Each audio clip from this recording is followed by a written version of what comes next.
Hello, everyone. Welcome. We're so glad that you're joining us today for what is AFSP's 7th Town Hall in the Elevating Voices series that focuses on minority communities, mental health, and suicide prevention. I'm particularly excited today to be focusing on Asian American, Pacific Islander mental health and suicide prevention. It is an important population. It is part of my own personal heritage. And we're very excited at AFSP to share our thoughts and learn together as a community today.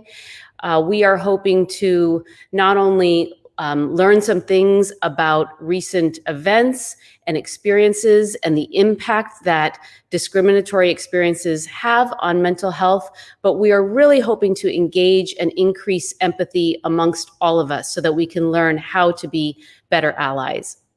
So with that, I am going to first introduce myself. I'm Dr. Christine Moutier, and I serve as the Chief Medical Officer at the American Foundation for Suicide Prevention. And next, I would like to bring onto the platform with me Marian Liu, who will be moderating our session today, I'm very pleased to say. And Marian is a journalist at the Washington Post. And among other things, she has been covering Asian American experience and mental health. Next, we have Chris Hom, and Dr. Hom is a professor at Boston University School of Social Work. She has been focusing her career on the mental health experiences among Asian American youth and young adults. So we're so pleased to have you join us, Dr. Hom. Next is Dr. Rona Hu. Dr. Hu is clinical professor of psychiatry at Stanford and associate dean at Stanford School of Medicine.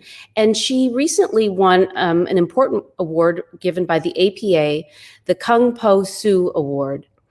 And last but not least, I want to welcome Barney Tong, who is a member of our AFSP family and community, who has his own lived experience and multiple losses within his family and community.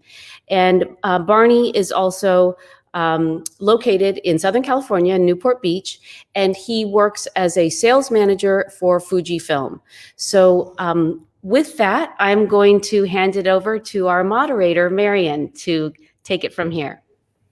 Again, welcome everybody for coming together to learn about this very important topic that has touched the lives and many of our lives here on this panel as well. First, I wanted Christine to give us a little background about AFSP and what work they do and how they help the community. Sure. So just briefly, and hopefully because we have some individuals who are familiar with AFSP and are part of what we call the AFSP family, our chapter network, I'll keep it very brief. We are a national nonprofit organization at the American Foundation for Suicide Prevention. And I like to think of our work as a really amazing science meets grassroots kind of organization where we are the leading private funder of all research related to suicide and suicide prevention. We do advocacy and put on programs and support programs for those who've experienced suicide loss, but also now really focusing on lived experience and how education is so critical for all of us. We have a chapter network across all 50 states. And so if you're interested in getting more involved, you can go on our website, afsp.org, find a local chapter, check out our Out of the Darkness walks. Our walk season is about to start, and that is one of the most incredible ways to feel the solidarity and the safety of being in a place where everyone has shared experiences and where there really is no stigma. It's quite a powerful experience. Thank you so much, Christine. And also like to invite Chris to kind of elaborate, give us a lay of the land of how this issue is coming up in the community, how it's becoming more serious, especially in light of the anti-Asian attacks and what's been going on lately within the community. So Chris, please. Thank you. So I will talk about epidemiology of the suicide as a leading cause of death. And I will also focus on the most at-risk group among AAPI population. So according to CDC data from 2018, suicide was 10th leading cause of death in the US. For AAPI overall, suicide was 8th leading cause of death. What is particularly alarming is that our children are the ones who suffer the most. Specifically, suicide rates are highest among AAPI children and young adults. For instance, AAPI males and female youth and young adults, suicide was either the number one or the second leading cause of death. Then, what about suicide ideation among AAPI, young adults, and youth? So, AAPI high school students have actually similar or a little bit higher suicide ideation and intent than their peers who are white or black or Latinx. What is really concerning for our AAPI youth is that suicide ideation gradually increase as they get older. So according to California Health Key Survey, the suicide ideation among AAPI youth consistently went up as they were assessed at 7th, 9th, and 11th grade, whereas Black or Latinx counterparts did not really change. And this upward trend of suicide ideation among AAPI continues from the adolescents to young adults.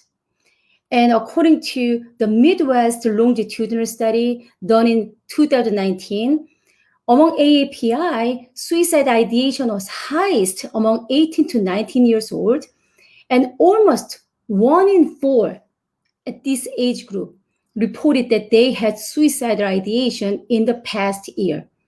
And this is the double the rate, which was a 22%, is a double the rate of the national average, which was 11%. And all the statistics that I'm talking about were actually pre-COVID-19. And of course, everyone was affected by COVID-19, but we have reason to believe that AAPI youth are particularly at risk because of the rise of anti-Asian hate, bullying, and microaggressions. And AAPI students are most reluctant to return to school in fear of this hate. And for instance, according to the Boston Globe report, only 1 in 3 AAPI students wanted to go back to in-person learning compared to other groups, which is 60, 70% of the students wanted to go back. This means that AAPI youth are at higher risk for the social isolation, loneliness, and social disconnect. And this could further exacerbate the already serious suicide problems that these young people faced before COVID-19. Thanks, Chris, so much for laying that all out. The rates are certainly very troubling, and I'm grateful that all of us can join here to talk about it. And we will have a moment for questions at the end if any of the audience has questions. But like I said before, a lot of us in the community are touched by these rates personally. I guess to start, for me, I had a family member who attempted suicide.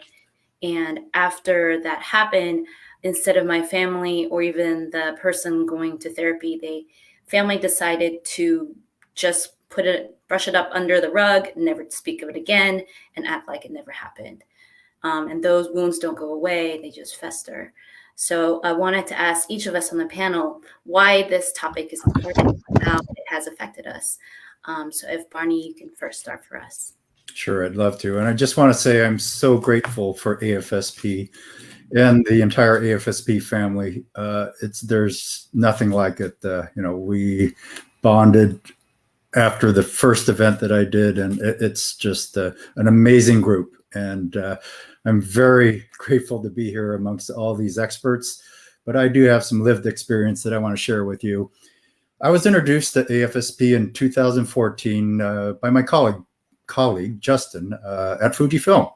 We're working a trade show, and getting ready to get bombarded with a bunch of customers with a lot of questions. And he brought me aside and said, "Hey, I know you experienced a loss and lost your son."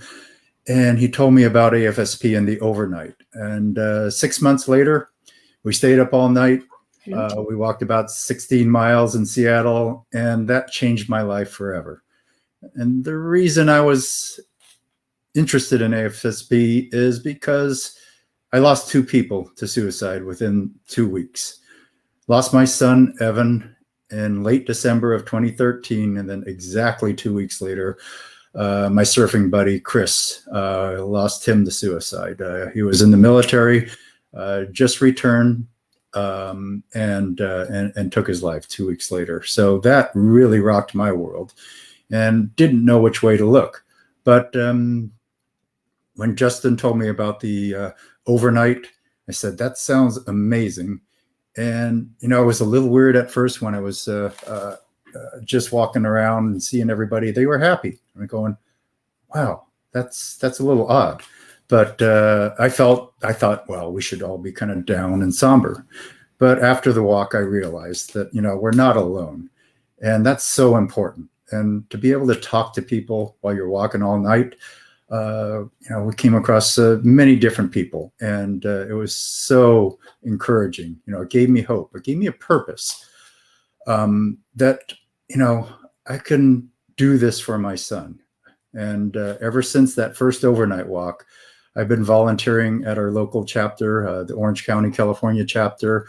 And it's just been truly empowering. And I really enjoy sharing my story and, giving hope to others and just telling them, you're not alone. Let's talk about it. And, let's work together, and together we can raise awareness and hopefully change the world. And one thing I noticed at the walks and some of the events I volunteered at is there's fewer AAPI people at volunteering, and also not to say there's none, but it just seems like we hold things in, and I am guilty of that, and I'm here to try and change that for myself and also for others. So, with that said, I'll turn it over to Chris. Okay. And I just wanted to echo what Bonnie said. I really appreciate this opportunity. And I think that, talking about AAPI mental health issues is so critical, but it has been really overdue in many places. And I really thank you for the opportunity to talk about this really important issue. So why is topic important for me? Is because my best friend during my high school senior year died by suicide. And it was a complete shock to me and so many people, because she seemed like she had a perfect life. She was beautiful. She was doing well at school. She was wealthy. She was very popular. But then she was in fact suffering from the issues that she could not talk with anybody else. So after her death in college, I decided to study public health and social work to answer some of the questions that I had stemming from my loss of my best friend. And I continue on, studying social work and women's health issues. And I became an expert in Asian American women's health issues. And doing this research on Asian American health issues has been really healing process for me.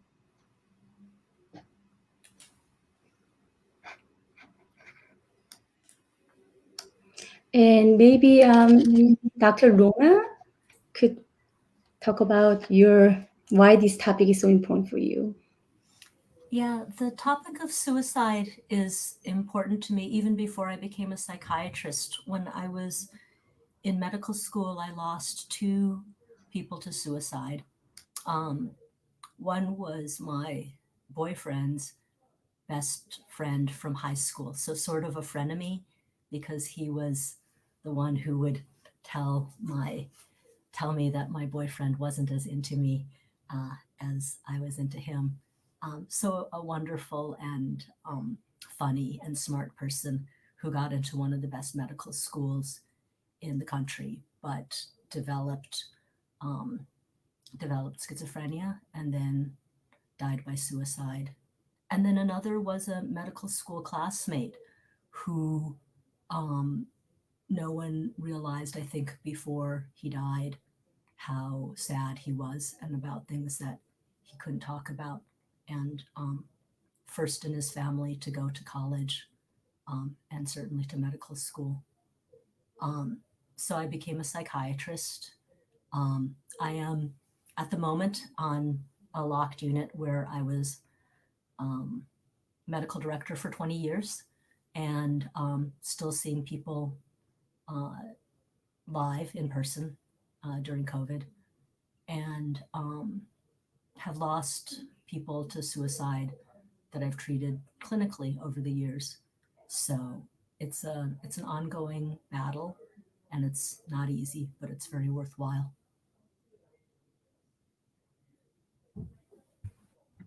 Passing it back over to Marion. Oh, sorry, passing it over to Christine. Thanks, Dr. Hu. So again, I'll keep it brief, but basically my story is, in a super nutshell, is that I am a psychiatrist, but rather than being a psychiatrist focused on suicide prevention, I almost feel like I became a psychiatrist in order to focus on suicide prevention, because I experienced my own mental health struggles while I was in medical school that were very serious, and I've written about those experiences. But it was life-changing for me. I had to take a break because of how severe my health was affecting me at the time, and it was an awful, awful year. However, I think if I had been able to just kind of buck up enough to get by and stay in school, I would have missed out on this thing that happened for me through therapy and through my life at the time, which was a really radical transformation of being able to live as a person who gets to choose my path to a greater degree. And so it was very much an experience of uprooting negative assumptions, very punitive thoughts, rather, just extreme views of what I had to be doing to constantly prove my self-worth, and realizing that I didn't apply that rule to anyone else in the world. So why was I applying it to myself? And it was very much related to my upbringing, but what I internalized as a child growing up. I'm half Chinese, so my father being a Chinese immigrant, my mother being a Swedish American person. And no blame at all, but because I was also a very sensitive child who soaked up those high expectations and turned it into something that was impossible. So anyway, fast forward then as I progressed in my medical training and my faculty role at the University of California, San Diego School of Medicine, there were a number of physicians who died by suicide, more than a dozen over a period of 15 years. And one of them I knew very, very well. My role at AFSP as Chief Medical Officer brings me such a tremendous sense of responsibility, but also such an incredible sense of purpose, because it comes full circle for me. And there, like Barney and others have said, there is nothing like being able to serve in a way that you feel you can do good for others. And we all can do that. I really believe that. And there is healing, even after the most traumatic personal suicidal struggles, as well as after suicide loss. And those are the things that we are focused on in our work at AFSP. I'll turn it back to you, Marion. Thank you so much, Christine. And thank you all for opening up and being so raw about what happened. If I could echo again what Barney said, you're not alone. All of you out there in the stream universe, just if you got anything from today's panel, just remember you're not alone. So talking about this for anybody is hard. But I think especially for the Asian community where we don't open up, it's even harder. And I was wondering, Dr. Hu, if you can kind of go into and explain the cultural stigma about this. Yeah. One experience that I had when I was in medical school was on my obstetrics and gynecology rotation when the white male OB resident at a very busy Bay Area hospital, not at Stanford, was telling me the first day that Asian women felt less pain. And I thought, well, that's news to me. And then the very next Asian mom who went into labor went, and he said, "What's that tongue clicking thing they always do?" And I said, "That's pain." And, to think of all of the women who did not get adequate pain medication, despite episiotomies and tears and so forth, during childbirth, it made me really angry. I didn't say anything as a medical student at the time. But sometime later, when I had my own 9.5-pound baby, my Chinese mother told me, 千万不要, 10,000 times don't cry out. Do not wiggle around. Do not, 千万不要, don't do any of these things. And I realized that that the male white resident was not evil. He was ignorant, but that has, ignorance has a cure, which is education. And that the stigma within the Asian community, which again, no blame, not my mom's fault. I did banish her from the labor and delivery room until after I was done, because I was going to cry out. I was having a 9.5-pound baby. But there's both stigma outside of the community that we need to work on, and then stigma within the community, which then gets internalized to ourselves. I loved it how Dr. Moutier was talking about, her internalized sense of at first not forgiving herself, not allowing herself to have this. And we do it to ourselves. We do it to people in our community. And it's harmful over time. Denial is a wonderful, very short-term coping mechanism and not at all sustainable, and a terrible long-term coping mechanism. So some of the things that we've been trying to do to combat stigma, I met Marian Liu from the Washington Post because of a project that we're doing called CHIPAO, which stands for Communication Health Interactives for Parents of Adolescents and Others. And so, as Dr. Ham was saying, specifically looking at young people and their parents, and some of the skits we have that are available on YouTube are, one is called "What's Wrong with You?" and the difference between a family member saying, blaming the person versus saying, "Sweetie, what's wrong? You seem down. Your friends have stopped coming around. You're, what's wrong?" rather than it feeling like blaming somebody. And all of these internalized messages that have been passed along for generations to us, that in a different setting, in a new setting, we may be able to react differently, respond differently, and cope differently. So there are other things that we've been doing to try to decrease stigma. And as we talk about some of your other questions, Marian, we'll do that. But I do want to make sure that StanfordChipao.com is available for you to look at some of the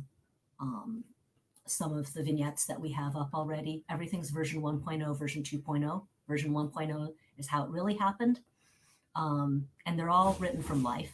And version 2.0 is a different way of doing it, where the conversation, doesn't end in tears. So I welcome people coming to the website, and please, and as the pandemic gets better, we'll be doing more of these events live again. And I just saw a question from the audience that we'll go to first before we go to our questions we had set. But this is for Christine. What would someone need to do to start a support group in their local community? What credentials, resources does one need to have? I think it depends on what type of support group and what the goals of that support group. There are certainly peer-led groups that can be amazing resources to so many people. But again, it depends on what the topic is or what the intention is. At AFSP, since we are so involved in a community with people who've experienced suicide loss as well as their own lived experience, we do have an official training, a facilitator of suicide loss support group training, that anyone who has experienced suicide loss and is a little bit farther along in their journey of healing can participate in that facilitator training. So that's one option. I know that NAMI also has resources available and really a tremendous support group network. Yeah, if anybody has anything else to add, I would certainly welcome that. NAMI. And we'll have pinned a list of resources as well that you can look through. So you can always refer back to that. Thanks again, Christine, and also Dr. Hu earlier for explaining about Chi-PO, which is really, I encourage you all to look at their site. Their skits are really good. I wish it's something that my family listened to when they were going through things.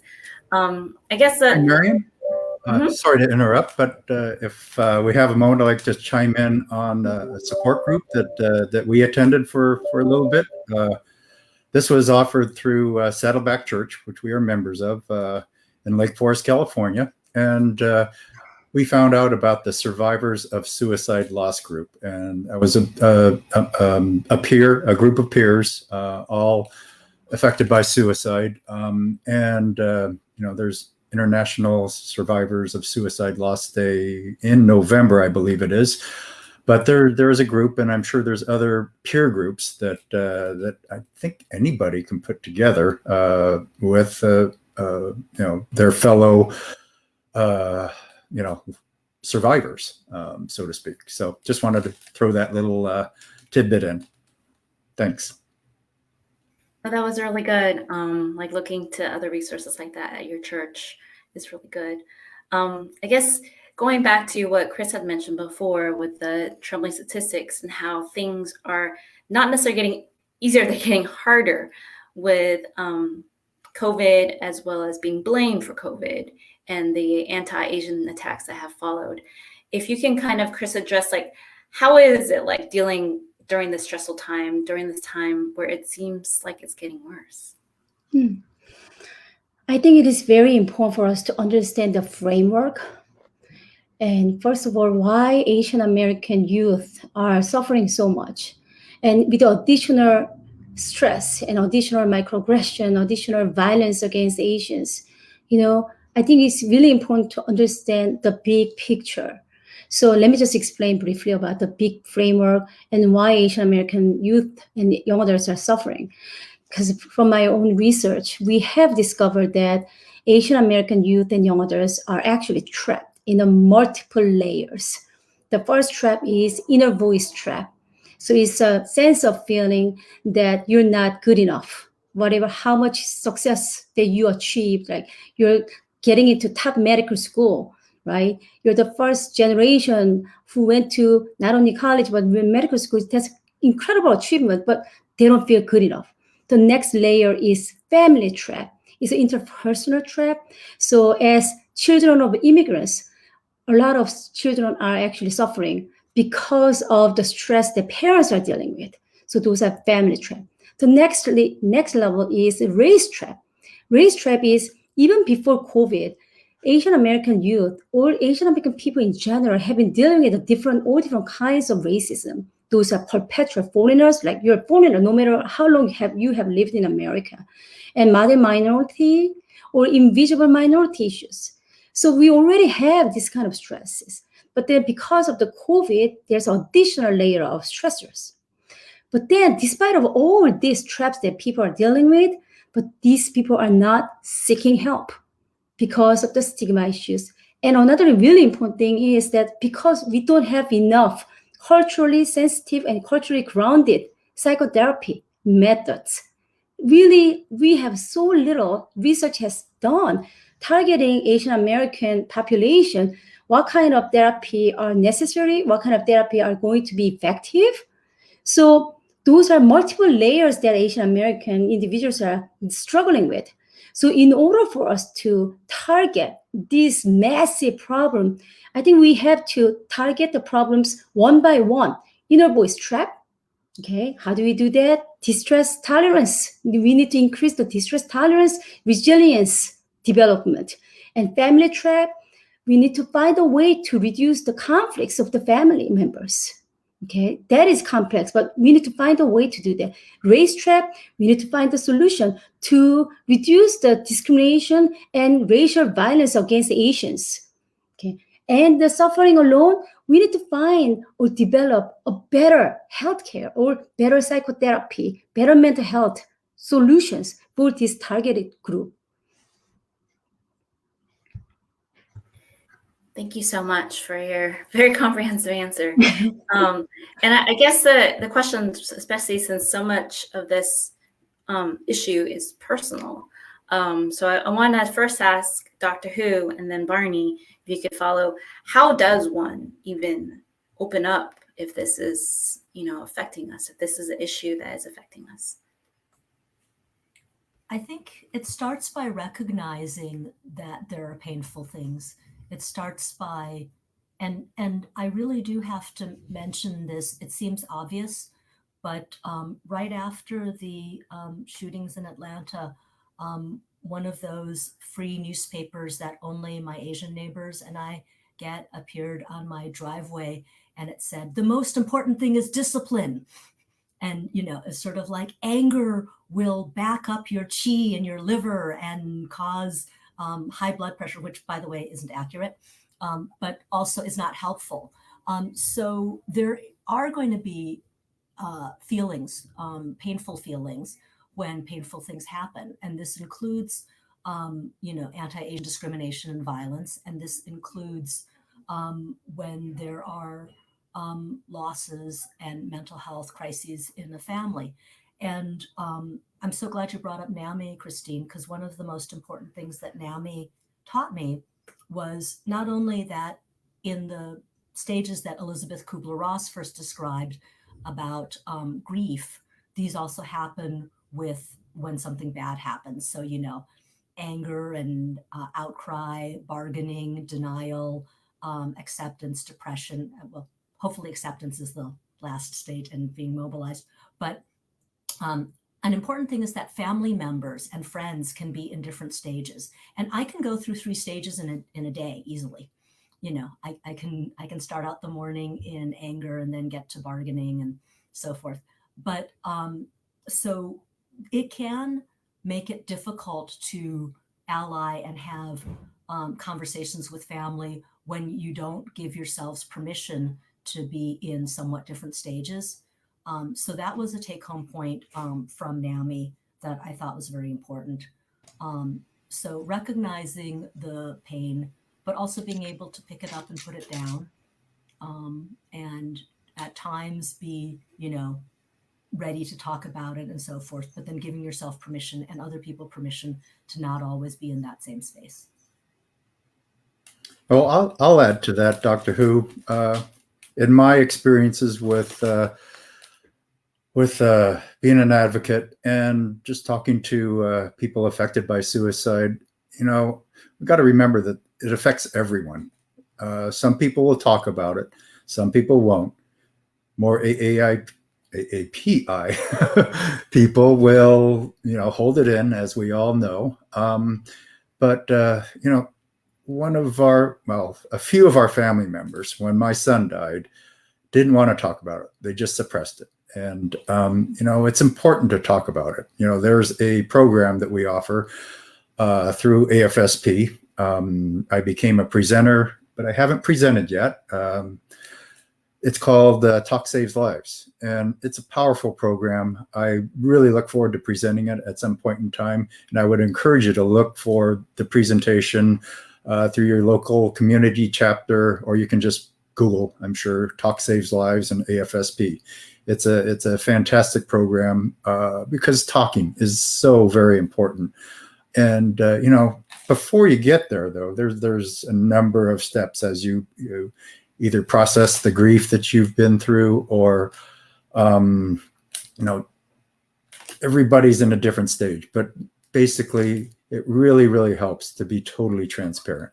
If you're holding something in, that's going to affect you. But if you're open and willing to share the deepest, most raw thoughts that you have, that's a way to connect with people. And with that connection, you can start to make a difference. And because we're better together, one person can only do one thing at a time. At least I cannot multitask.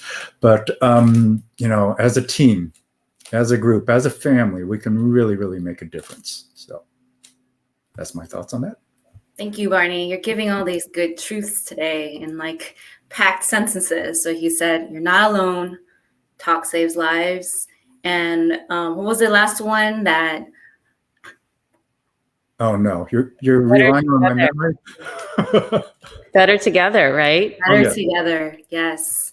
All these are important things to remember after our panel. I appreciate that. And I guess this kind of leads into our next question on how to be an advocate. I remember when I was covering the Atlanta shooting, and I had friends like, what do we want to tell the Asian community? How can we help the Asian community? And I would just very simply ask if your Asian friend's okay. Very simple. Ask if we're okay, because we're not. But I guess if Christine, you can kind of answer that. How does one be an advocate, especially if they're not Asian and this whole concept of cultural stigma, of face is not familiar? How does one, they care, they want to help. How do you even approach that? Well, I think for all of us, we're all on a learning journey, and particularly if we have not lived in someone's shoes, we don't know, and so we can learn. So that's one thing. You can actually learn more about Asian American history. It's an incredible history that is very invisible and not learned as a par for the course during school. And even just that reading alone will give you a leg up in terms of some empathy about generational trauma and why the culture may be in certain ways. And then next, I would say, if you know somebody, but you're not sure where they are, just simply opening up a safe, supportive dialogue where your only goal in there is to care and to be loving and caring, but be curious. So really that means you realize you don't know what their experience has been like necessarily, and certainly not how it's affecting them unless they have told you. And that kind of humility then allows you to say, you can set up a private conversation. You can say that I wanted to speak to you because, and you can be very honest, maybe you are worried about them. Maybe they've exhibited some signs of mental health distress. And I wouldn't hide that. I would say, I noticed X, Y, and Z, but I'm having this conversation because I care about you. There is no judgment. This is a judgment-free zone. In fact, quite the opposite. I want to make sure that I'm understanding what you're going through so that I can be a better friend, a better spouse, a better coworker. And that's it. Opening up that kind of dialogue. It sounds so simple, and I know it's harder to do in real life because in our culture, a broad culture, in American society, let alone in AAPI family culture, it's not always the way that we grow up learning how to practice active listening skills and really thinking more empathically about the other person rather than your own agenda. But again, in this case, if your only agenda is to learn more and to in the service of caring for that person, and because the person and the relationship are important to you, that's your platform. Mhm. I want to add just a couple of things as well, if I can. I think as a society, I think it's very important for us to change the narratives. So asking for help, a lot of times we think that asking for help is a sign of weakness, and that this belief is even stronger, is more pronounced in Asian culture, because doing it alone or being independent is like a sign of strength. But I think that we really need to change that notion, and actually asking for help is a sign of strength, because asking for help is a sign of humility, sign of opening of your mind, or being humble, and like asking for it, you do want to do better for yourself and for other people. And actually that gives an opportunity for other people to grow as well. So we need to really start thinking that asking for help is a great thing, and we should really instill that ideas to our children, to our coworkers, to our neighbors. So that's one thing. And another thing is normalization of mental health problem is going to be the key. When we suspect that our children are depressed or anxious, or when we suspect our friends are depressed, then we can go approach to them and tell them that, you know what, depression and anxiety are such a common problems. In fact, during COVID, 30 to 40% of the people are suffering from depression and anxiety, particularly among young people. 30 to 40%, I mean, that's pretty, high percentages, right? And in fact, I've been depressed, I've been anxious, and it's a very normal thing. So you want to normalize that too. Another thing you can do is that, but depression and anxiety are treatable. There are lots of treatments out there. There are a lot of great clinicians or groups and support groups are out there, and we can work together to get through this difficult time. So that's very important, because when people are depressed, it feels like it's their own problem. Like everybody seems like happy, everybody seems like they have everything except themselves. So they feel so isolated, they feel so guilty, they feel like they are so burdening other people.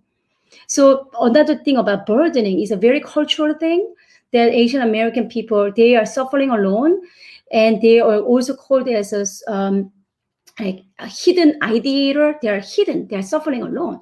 And in part it's because they do not want to burden others. But I think that there's also different kind of thing. You're not burdening others, you're actually giving other people an opportunity to grow, to help you, for them to feel better. So we should practice this. I really liked your point about humility, that it's asking for help is a point of humility and helping everybody to understand. I think for me, it's depression, like you said, is very common. Something I deal with, and something I even dealt with suicide ideation in high school and college. And me and my girlfriends talked about it after college and realized we all felt the same. And I wish that we were brave enough to talk about it when we were dealing with it and to reach out for help. So it is so very important.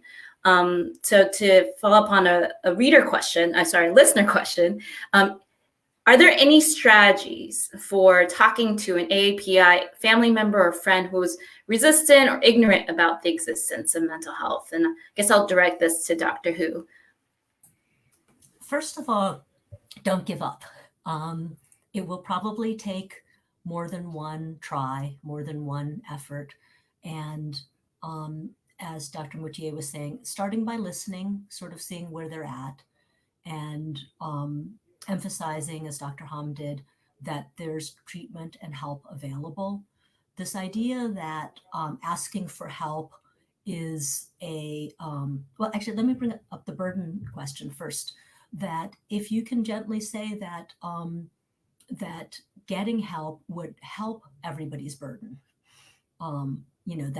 that this idea of, oh, I'll just suffer silently, that's actually not helpful, and that everyone getting together and then getting help and professional help is then something that's less burdensome, and that the professional person you don't need to worry about because, you know, they're paid, and so it's not a burden to them. That's what they're there for.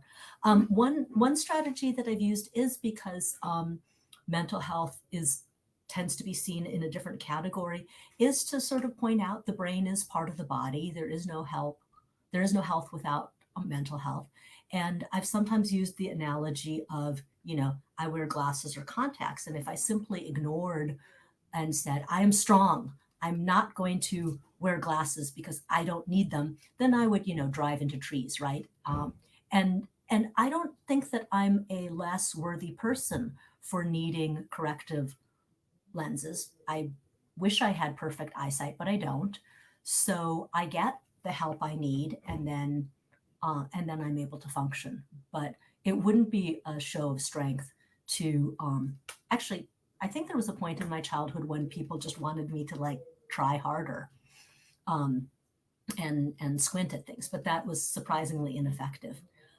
So there, you know, try to avoid using statements like, why don't you just, because people usually don't respond that well to that, but listening and then asking about, you know, go into some of what their concerns are, and then work with them, and really emphasizing that things can get better. Because a lot of times when people feel hopeless, then they don't want to do anything. But if you let them know that there is hope and help, and that they're not alone. I guess, thank you so much for answering that. Did Christine, did you want to follow up, or? Well, I just wanted to add on to these terrific comments that sometimes I think family members feel helpless when their loved one is not seeing the depression or not willing to get help. And anxiety, addiction, PTSD, it could be a number of types of mental health struggles. And I just want to frame it for you that many times, especially the way our mental health laws are in America, that short of somebody being an imminent, in danger of harming themselves, others, or not being able to, live under shelter and feed themselves and so forth, that short of those extreme circumstances. I think we have lost Christine. So while we wait for her, I'm just going to go into another question. So first, okay, so there she is. Sorry about that. My goodness. Anyway, just the point I was going to make is that many times the family members actually have the most position of being able to have influence in their loved one's treatment course, whereas a doctor, law enforcement, others, there is nothing that they can do legally. And so it's hard, but like we're saying, don't give up, be patient, keep trying. Don't underestimate that you're voicing that you don't judge them, that these are health issues they're experiencing, and there is help available, and you will go with them. You'll keep on supporting them. That really can go a long way, and you have to sometimes just be a little persistent. I want to just take that thought, Christine, and tell you what I did and how I managed things, because I didn't feel comfortable about sharing things with my family. I went to a doctor, really didn't tell anybody. It was a group of brain doctors, basically, the Amen Clinic here in Costa Mesa, California. And eventually went through a brain scan and some other stuff. They did a diagnosis. Bottom line is I went to see a psychiatrist, treated me for some of the memory problems that I was having, and also depression, anxiety, and put me on some medications, and they do help. So, sometimes, at least for me, it was easier to go see somebody outside of my core network, my family, my friends, and just see a stranger. And I think it was easier for me to talk to the stranger than it was to somebody I'm close to. So. Thank you again, Barney, for sharing that.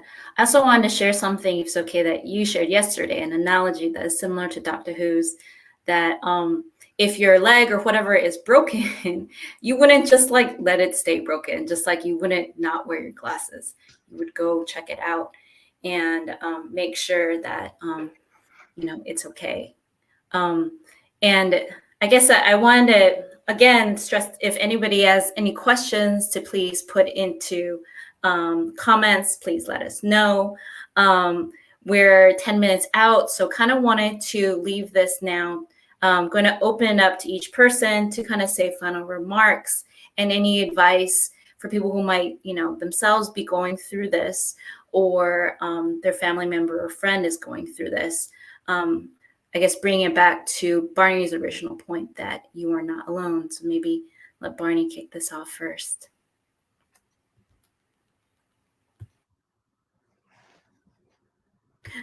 Oh, you are on mute. Okay. I'll be thinking about that for just a second here. But one of the things that I discussed with one of my colleagues, she lives in Hawaii, Diane, super sweet woman. She is 100% Japanese, and she shared with me something about the way things are done there, at least with one of her medical doctors. This doctor does something out of the ordinary. And what she does is, part of the initial screening, when they take your vitals and everything, this doctor asked, have you been depressed? Are you having any trouble sleeping? Are you thinking about suicide at all? And, I know we're trying to train first responders, such as the police, paramedics, fire, nurses, doctors on the front line. But, what about everyday just well visits? Wouldn't it be great if that started happening? And that would plant the seeds, I think, with a lot of people, to tell them it's okay to talk about your mental health. If your doctor starts asking the question, I think it would open up the doors for a more real conversation about how you're actually feeling and not hiding it like I do. But I'm better. I hope that answered the question. Yes, it did. That happened- Next. That happened to an Asian patient of mine recently, where he had been planning his suicide, but kept his appointment with his primary care doctor. So, his primary care doctor, while doing, the usual screenings, asked, are you depressed? And then that was all it took for the patient to open up. So getting primary care doctors, getting everyone to be aware of the issue is important. And it saved his life. And then I made sure to circle back to the primary care doctor and just thank him. Since I am one of the associate deans at Stanford, I was kind of like, can you put this in your file as recognition for something that you did that made a huge difference.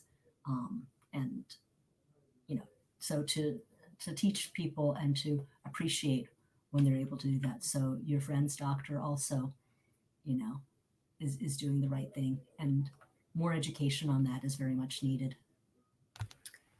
I guess, in Dr. Who, in your final remarks too, if you could answer a listener question, what do you do when you're the one who is seeking help, but your parents or siblings won't take you seriously? How do people have that conversation when the listening side's not listening? You might have to. It's multifactorial, so don't let it stop you when they're not listening. If your family hasn't evolved to the spot where don't then internalize that and let your voice be silenced. So seek help. You have your family of origin and maybe they're not listening that much. You can also create family in a way with friends, and but don't don't have that that silencing be internalized into you. Keep your voice and be heard. If I can just add, because it sounds like this is a young person possibly, that there are trusted adults around you who would listen to you. And so think about the adults in your life who've given off that signal, and it might be a teacher, a coach, a guidance counselor, a youth pastor, and then last but not least, if you have a primary care doctor like a pediatrician, you can call them and ask to schedule a visit that's related to your mental health. So I totally agree with what Dr. Hu said. Your mental health is extremely important, and the fact that you're sensing something means that you should actually continue to pursue a way to find help.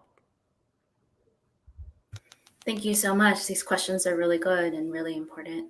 I guess next up, Chris, if you could leave some final remarks, advice. Also, how does one even find, if they are at the process of asking for help, recognizing there is an issue, how do they find somebody, a counselor who is culturally competent? Culturally competent, the definition of the culturally competence can be several things. One can be using the same languages. And another one is that we really understanding where you're coming from, understanding the deep stories of your culture and appreciating your cultures. So it can be different kind of things. And I think one of the important things is that really, there are not that many culturally competent or culturally grounded systematic approach to treatment available at this point. However, Boston University School of Social Work, so our research group, we have developed intervention called AWARE intervention that was specifically designed for treating Asian American women, young women, and we actually adapted AWARE for the youth AWARE so they can be used for high school for any gender. So right now, AWARE and youth AWARE are actually being used in some college counseling service centers as well as a high school. So I can see that, it's very slow process, but people are really needing and appreciating this culturally tailored intervention. And I think as a researcher, it is so critical for us not to give up. I know funding is very hard when it comes to Asian American mental health issues, but we should not give up. We should keep fighting to get the funding, to continue to develop and to continue to have these dialogues so that we can help our children and the next generation. Because Asian American is the fastest growing population in America. And by 2050, it will increase to 10% of the population. 1 in 10 will be Asian Americans. And if you think about the mixed Asians, it will be even greater population. So when we are treating Asian Americans, we are treating Americans. So it's really important for us to invest, and we should have a huge federal investment as well as a local investment for improving Asian American health, because Asian Americans are Americans. That's beautifully said. 1 in 10. That's beautiful. And I just want to point out in our pinned comments, there are all kinds of resources, including a directory where you can find Asian therapists in whatever state you're in, including Canada. So please go back and look at that. And then last but not least, Christine, if you could leave any comments or advice. Sure. I just want to say that based on this conversation and all of the collective lived experience here, that you are not alone. And no matter what it is that you have experienced or you are experiencing, that is real, that is valid. It is a good thing to acknowledge that. But then also to take some action, and whether that action is taking the risk to speak with someone, to seek out a therapist, to really continue on that path. That's the main thing. It is a process, but what I've learned from my own life is that experiences of discrimination, self-punitive ways of believing and thinking, all of those things can heal.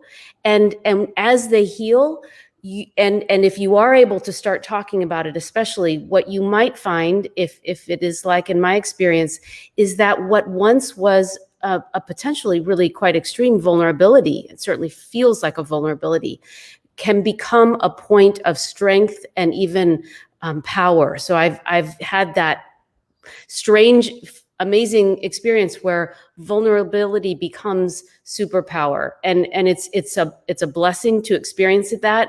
But I really believe that we all can, but it is about talking about it, opening up, finding safe community, and being on all of our own healing journeys. And again, we do that better when we're talking to each other and in a community. So I'm glad that we actually had talked about support groups as well. But and lastly, I want to thank my fellow panelists and especially Marian. It was just a really beautiful conversation. Thank you so much.